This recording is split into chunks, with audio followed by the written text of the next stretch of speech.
there, sports fans. This is Amazing Fantasy Football. I am Josh. Chris couldn't be here today.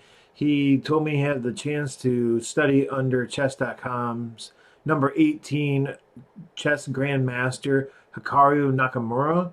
So he will not be joining me today, but he will be back for our next full-length episode of Amazing Fantasy Football. Thanks for tuning in. Really appreciate it. Today, I will be doing an eye on Robert Woods, the wide receiver for the Los Angeles Rams. I wanted to showcase Robert Woods for a few different reasons. Number one, in 2019, I had Cooper Kupp on my fantasy team. It was his really great year where he scored like 10 plus touchdowns and everything. And I was always just Robert Woods was kind of the bane of my existence being a Cooper Kupp manager. So I wanted to kind of check out the other side of the field. Having seen a lot and rooted for Cooper Kupp a lot, I wanted to check out Robert Woods. The second being that since Matthew Stafford is coming to Los Angeles now with that trade where the Rams shipped off Jared Goff to the Lions and the Lions shipped Matthew Stafford to the Rams, I wanted to kind of look at Robert Woods to see how his game would kind of work with Stafford's game and everything. I'm a big Stafford fan, so I love this for the receiving options for the Los Angeles Rams. And lastly, I noticed that like when I decided to do Robert Woods for you guys, that he finished as a top 20 wide receiver the last 3 years with Jared Goff being his quarterback. So I wanted to kind of take a look at his game and everything and see what I can kind of, suss out from that. So let's take a look at our first set of clips. As I was checking out old Bobby Woods' stat lines, I couldn't help but notice the number of rushing attempts he had in the last 3 seasons. Last year he had 24, last year being 2020, of course. He had 24 rushes. Now that's not a ton, and it only averages out to be about 1.5 per game and roughly 9.7 rushing yards per game. It's really not a lot of points, but it's still part of his game. And what it looks like the Rams are trying to do here is to get Woods into open space. Not all of his runs are gems like I'm about to show you, but I wanted to highlight some of those 24 rushes from this past season that weren't just 1 yard gains or it was a little rush and he was brought down behind the line of scrimmage. In the first clip, we have Woods lined up on the right-hand side. He motions to the left, gets the ball, does a little juke move, makes the defender miss, runs right by a second one, and is finally brought down by the third defender. Nice little run there for Woods. In this clip, let's flip that script, and Woods starts on the left-hand side, motions to the right.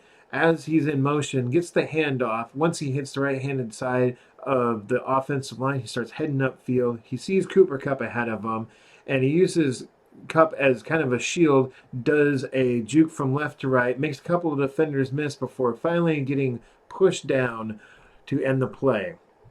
In our last clip, we have Woods rushing off to the left in between and past 4 different defenders before finally being pushed out of bounds. In the next set of clips that I've prepared for you guys, I wanted to show you that it's not all dinks and dunk passes from Goff to Woods, and that he can stretch the field a little bit with the speed that he does have. Like I said on the top, he's not Tyreek Hill, but he still has got some quicks to him.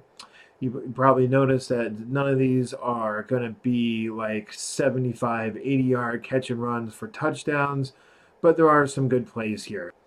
To start off, we have Woods running a deep post over the middle.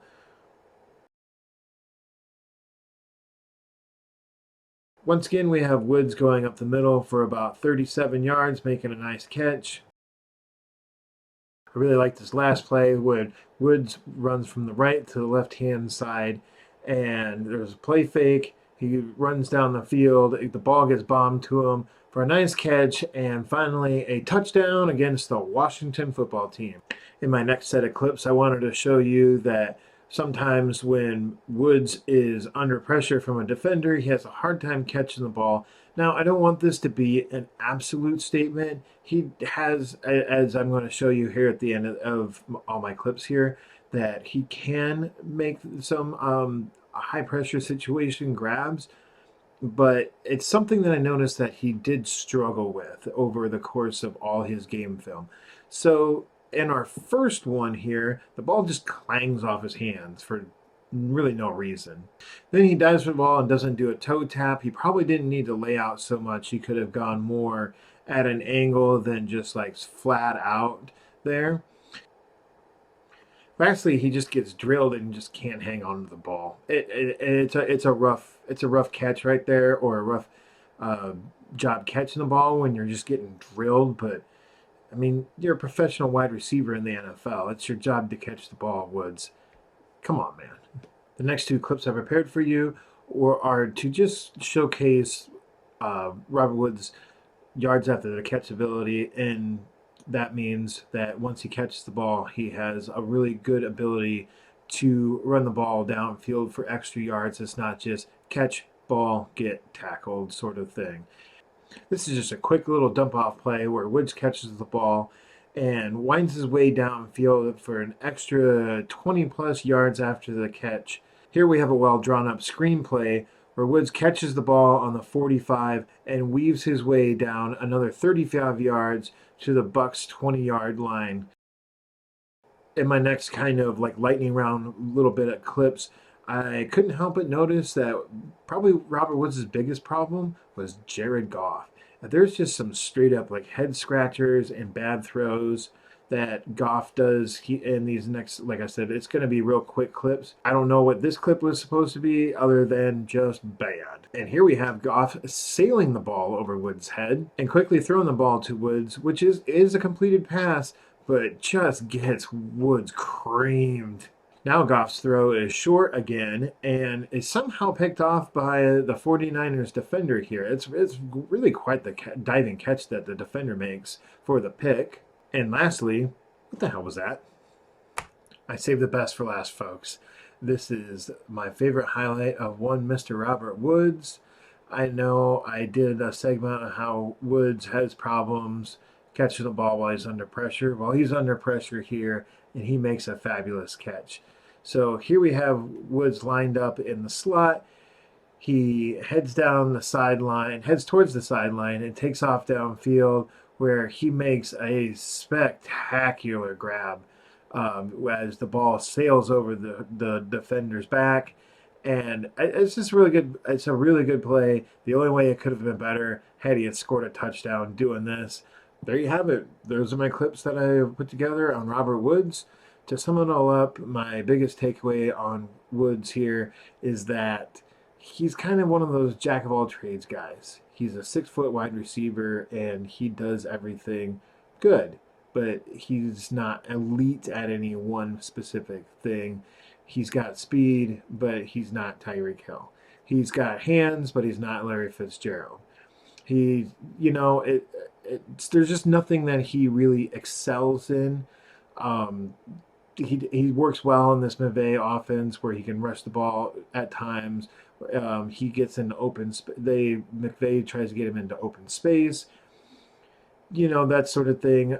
I guess the biggest question about Robert Woods for 2021 is with the arrival of Matthew Stafford, what does that do to Robert Woods?